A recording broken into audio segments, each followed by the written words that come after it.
مرګ ډیر سخت دی کنه چا لیدلی نه دی نو پته نه لګي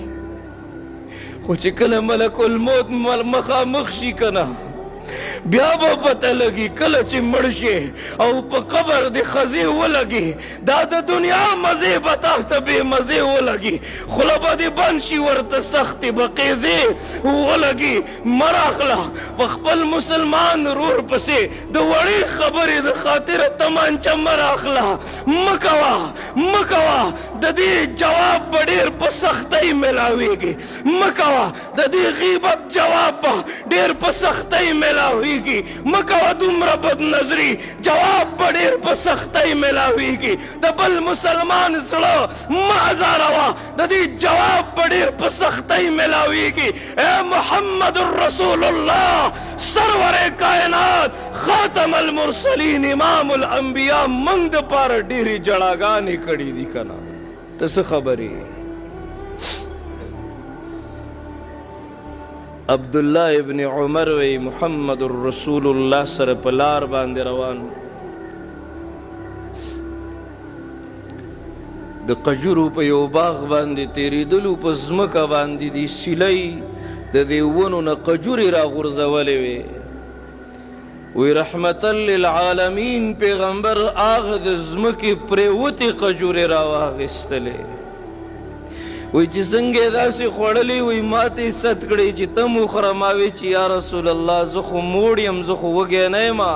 زه نه خورم وی سترګو مبارکو کې اوښکې راغللې او ما ته وی عبدالله څلور ورځې وشوې څه مې خوړلې نه دي بوره به یې وی بیبي عایشه رضی الله تعالی عنها وی محمد رسول الله سردار دو جهان په خپله بستره کې د شپې اوړېدو راوړېدو لکه د چا چې په دې خېټه کې شدید دردي او ډیر تکلیف ورته او داسې اوړي راوړي وی ما کتل چې سردار دو جهان د کټ په دې بازو پسې دا خېټه داسې کلکه کړې وه وی ما پې اواز وکړو یا رسول الله تاسو ته تکلیف دی وی چې زما اواز یې واورېدو نیغ کېناستلو سترګو کې اوښکې وې ما ته وی عایشې د لوږې د لاسه خوب نه راسي لږ ټیم میلاو شي د خپل پیغمبر زندگی مطالعه کوي حقیقت کی خبر دینے بشیر آیا نذیر آیا شہنشاہی نے جس کے پیر چومے وہ فقیر آیا